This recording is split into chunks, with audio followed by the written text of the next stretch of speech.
ఉత్తరప్రదేశ్లో ఉన్న మేరట్ అనే ఏరియాలో చాలా కష్టాల్లో ఉన్న ఒక మధ్యతరగతి ఫ్యామిలీ ఉండేది.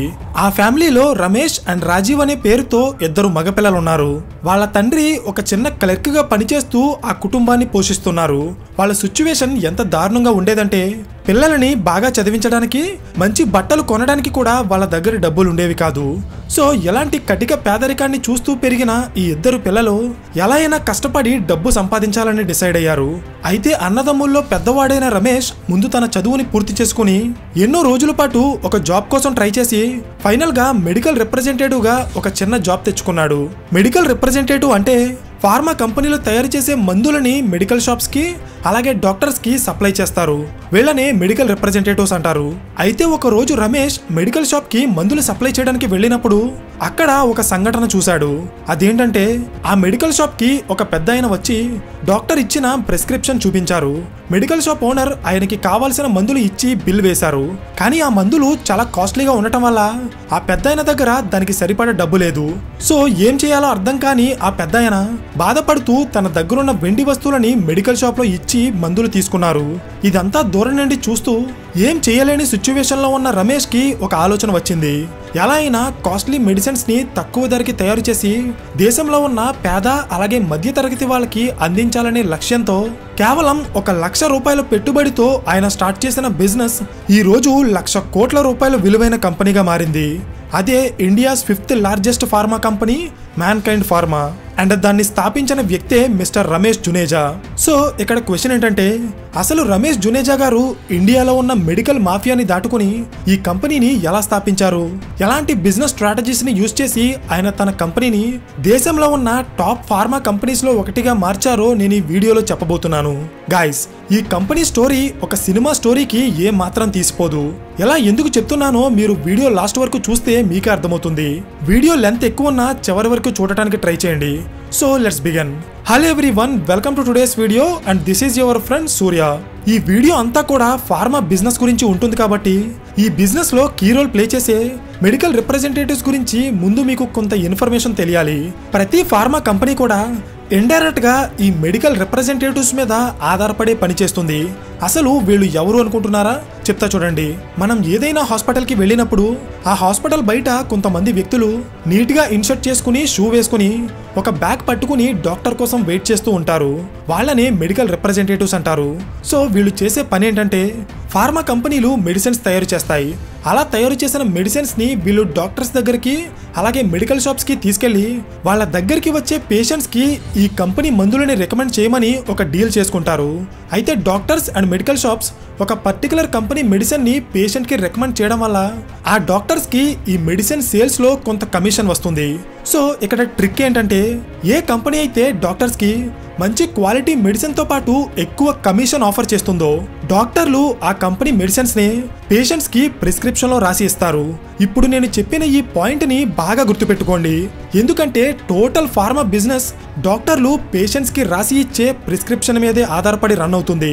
అర్థమైందా? ఇప్పుడు మనం మ్యాన్కైండ్ ఫార్మా స్టోరీలోకి వెళ్దాం. 1984లో రమేష్ జునేజా గారు కీ ఫార్మా లిమిటెడ్ అనే ఒక కంపెనీలో మెడికల్ రిప్రజెంటేటివ్ గా జాబ్ చేస్తున్నారు.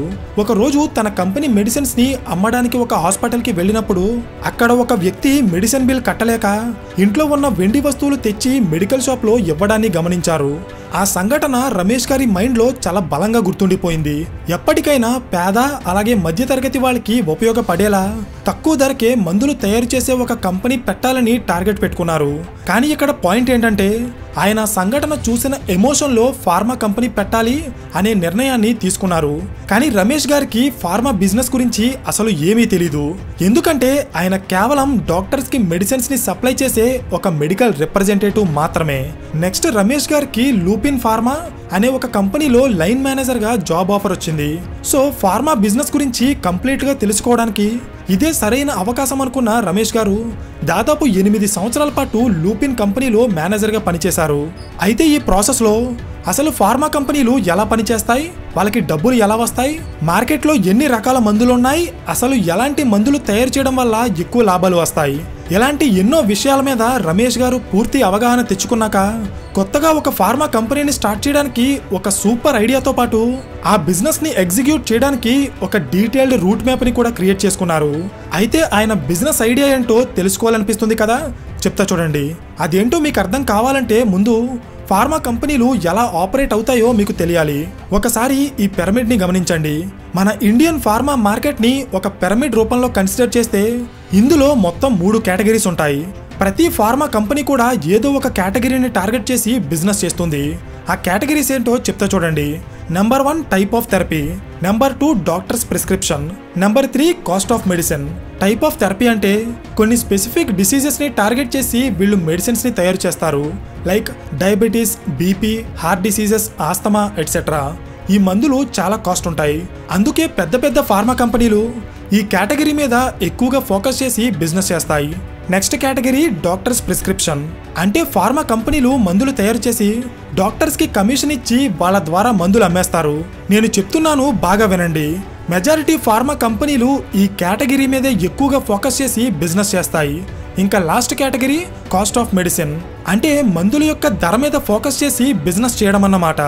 ఈ కేటగిరీ మీద పెద్దగా ఏ ఫార్మా కంపెనీ కూడా ఫోకస్ చేయదు. ఎందుకంటే మందుల యొక్క ధరని తగ్గిస్తే వాళ్ళు డాక్టర్స్ కి, మెడికల్ షాప్స్ కి కమిషన్ ఇవ్వలేరు, టీవీలో యాడ్స్ రన్ చేయలేరు, ఎక్కువ మంది మెడికల్ రిప్రజెంటేటివ్స్ ని మెయింటైన్ చేయలేరు. ఇవేమీ లేకపోతే వాళ్ళకి సేల్స్ రావు. సేల్స్ రాకపోతే కంపెనీని రన్ చేయడం కూడా చాలా కష్టం. లాజిక్ అర్థమైందా? అందుకే ఈ కేటగిరీ మీద పెద్దగా ఏ కంపెనీ కూడా ఫోకస్ చేయదు. సో ఇక్కడ మీకు తెలియాల్సిన విషయం ఏంటంటే ఎక్కడైతే కాంపిటీషన్ తక్కువ ఉంటుందో అక్కడ గెలిచే అవకాశం ఎక్కువగా ఉంటుంది. సో దానికి కావాల్సిందల్లా ఒక ప్రాపర్ ప్లాన్. ఫైనల్ గా రమేష్ గారు ఈ 3rd కేటగిరీని టార్గెట్ చేసి బిజినెస్ చేయాలని డిసైడ్ అయ్యారు. అంటే ప్రజలకి తక్కువ ధరకే మెడిసిన్ అందించాలన్నది వాళ్ళ లక్ష్యం అన్నమాట.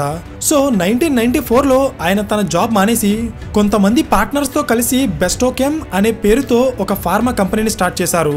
ఆ కంపెనీలో తక్కువ ధరకే పెయిన్ కిల్లర్స్ అలాగే యాంటీబయోటిక్స్ ని తయారు చేసి అమ్ముతూ బిజినెస్ చేసేవారు. బిజినెస్ బాగానే రన్ అయ్యింది.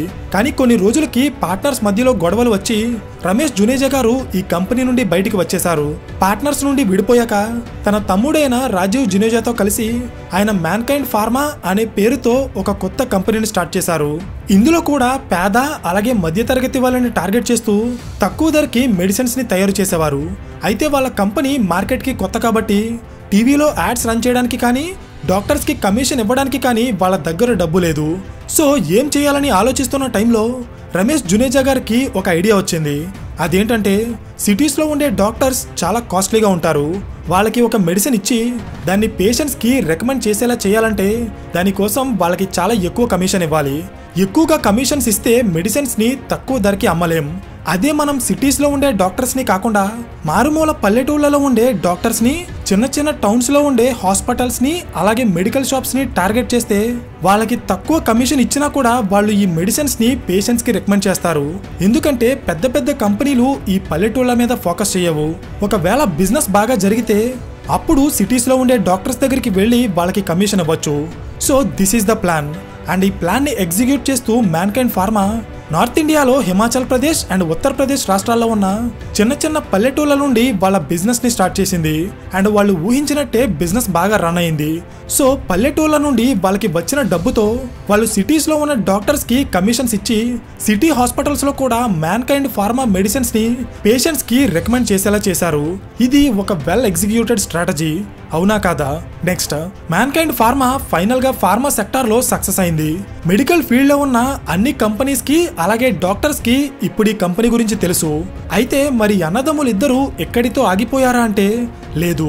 మ్యాన్కైండ్ ఫార్మా గురించి కేవలం డాక్టర్స్ కి మాత్రమే తెలిస్తే సరిపోదు. మందులు వాడుతున్న ప్రతి పేషెంట్ కి, దేశంలో ఉన్న ప్రతి కామన్ మ్యాన్ కి ఈ కంపెనీ గురించి తెలిసేలా చేయాలని టార్గెట్ పెట్టుకున్నారు. అలా చేయాలంటే వాళ్ళు ఓటీసీ సెగ్మెంట్ లో బిజినెస్ స్టార్ట్ చేయాలి. ఓటీసీ అంటే over the counter segment. Simple గా మీకు అర్థమయ్యేలా చెప్తా చూడండి. జనరల్ గా ఫార్మా కంపెనీలకి పేషెంట్స్ కి మధ్య మీడియేటర్స్ గా డాక్టర్స్ ఉంటారు. కానీ ఈ డాక్టర్స్ లేకుండా డైరెక్ట్ గా ఒక ఫార్మా కంపెనీయే వాళ్ళ ప్రొడక్ట్ ని కస్టమర్ కి అమ్మితే దాన్నే ఓటీసీ సెగ్మెంట్ అంటారు. ఇంకా అర్థం కాలేదా? అయితే ఒక ఎగ్జాంపుల్ చెప్తా చూడండి. మీ అందరికీ ప్రగా న్యూస్ అంటే తెలుసు కదా, ప్రెగ్నెన్సీని టెస్ట్ చేసుకునే ఒక కిట్. దీన్ని కొనాలంటే డాక్టర్ రికమెండ్ చేయాలా? అవసరం లేదు, మనమే డైరెక్ట్ గా వెళ్ళి కొనుక్కుంటాం, అవునా? అయితే ఈ ప్రగా న్యూస్ మ్యాన్కైండ్ కంపెనీ తయారు చేసిన ఓటీసీ ప్రోడక్ట్. దీనితో పాటు ప్రెగ్నెన్సీని ప్రివెంట్ చేసే అన్వాంటెడ్ 72, మ్యాన్ఫోర్స్ కాండోమ్స్, గ్యాసోఫాస్ట్ అండ్ యాక్నిస్టార్ ఇవన్నీ కూడా మ్యాన్కైండ్ ఫార్మా డైరెక్ట్ గా కస్టమర్స్ కి అమ్మడానికి తయారు చేసిన ఓటీసీ ప్రొడక్ట్సే. దీనివల్ల ఈ కంపెనీ గురించి డాక్టర్స్ కి మాత్రమే కాకుండా ఎండ్ యూజర్స్ అయిన కామన్ పీపుల్ కి కూడా చాలా బాగా తెలుస్తుంది. లాజిక్ అర్థమైందా? అయితే ఇక్కడితో వీళ్ళు ఆగిపోయారా అంటే లేదు, వీళ్ళ బిజినెస్ ని ఇంకా ఎక్స్పాండ్ చేశారు. నెక్స్ట్ వీళ్ళు అడుగుపెట్టిన సెగ్మెంట్ క్రోనిక్ థెరపీ సెగ్మెంట్. మళ్ళీ ఇదేంటి అనుకుంటున్నారా? సింపుల్ గా చెప్తా చూడండి. జనరల్ గా మనుషులకి వచ్చే డిసీజెస్ 2 రకాలుగా ఉంటాయి. ఒకటి లాంగ్ టర్మ్ లో ఉండేవి like diabetes, thyroid, heart diseases, BP etcetera. దీన్నే క్రోనిక్ థెరపీ అంటారు. ఇంకొకటి షార్ట్ టర్మ్ లో తగ్గిపోయే diseases like headache, body pains, cold etcetera. దీన్ని అక్యూట్ థెరపీ అంటారు. అయితే ఇప్పుడు ఇదంతా ఎందుకు చెప్తున్నానంటే 2013లో ఫార్మా బిజినెస్ మీద ఒక రిపోర్ట్ పబ్లిష్ అయింది. ఆ రిపోర్ట్లో ప్రతి సంవత్సరం మన దేశంలో క్రోనిక్ డిసీజెస్ వల్ల బాధపడే వాళ్ళ సంఖ్య పెరుగుతుందని రాసి ఉంది.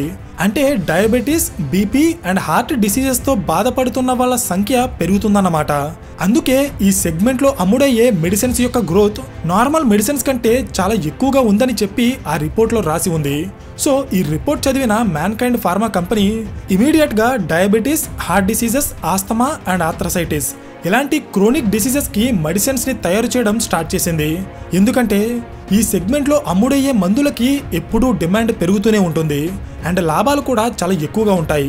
సో ఇలా మార్కెట్ ని ప్రాపర్ గా స్టడీ చేసి వచ్చిన ప్రతి అవకాశాన్ని చేజిక్కించుకుని 1995లో తక్కువ ధరకి మందులు ఇవ్వాలి అనే ఒక చిన్న ఆలోచనతో మొదలైన మ్యాన్కైండ్ ఫార్మా ఈ రోజు సుమారు 1,00,000 కోట్ల రూపాయల విలువైన కంపెనీగా మారి ఇండియన్ ఫార్మా బిజినెస్ లో ఉన్న టాప్ ప్లేయర్స్ లో ఒకటిగా నిలబడింది.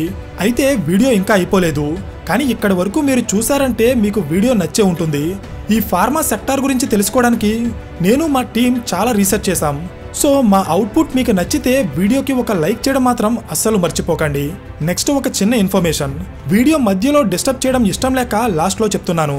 రీసెంట్ టైమ్స్లో ఏజ్తో సంబంధం లేకుండా మనుషులు నడుస్తూ అలాగే డ్యాన్స్ చేస్తూ కూడా సడన్ గా చనిపోతున్నారు. సో మన మీద ఆధారపడ్డ మన ఫ్యామిలీకి ఒక ఫైనాన్షియల్ ప్రొటెక్షన్ కల్పించడం అనేది చాలా ఇంపార్టెంట్. అందుకే ఎర్లీ ఏజ్లోనే ఒక టర్మ్ ఇన్సూరెన్స్ తీసుకోండి. ఎర్లీగా తీసుకుంటే తక్కువ ప్రీమియంతోనే పోతుంది, లేట్ చేస్తే ఎక్కువ ప్రీమియం కట్టాల్సి వస్తుంది. సో ఎక్కడ తీసుకోవాలి అనే డౌట్ ఉన్న వాళ్ళు కింద డిస్క్రిప్షన్లో అలాగే ఫస్ట్ పిన్ కామెంట్లో లింక్ ఇచ్చాను, ఒకసారి చెక్ చేయండి. So thank you for watching and I will see you in the next video. Till then this is your friend Surya signing of.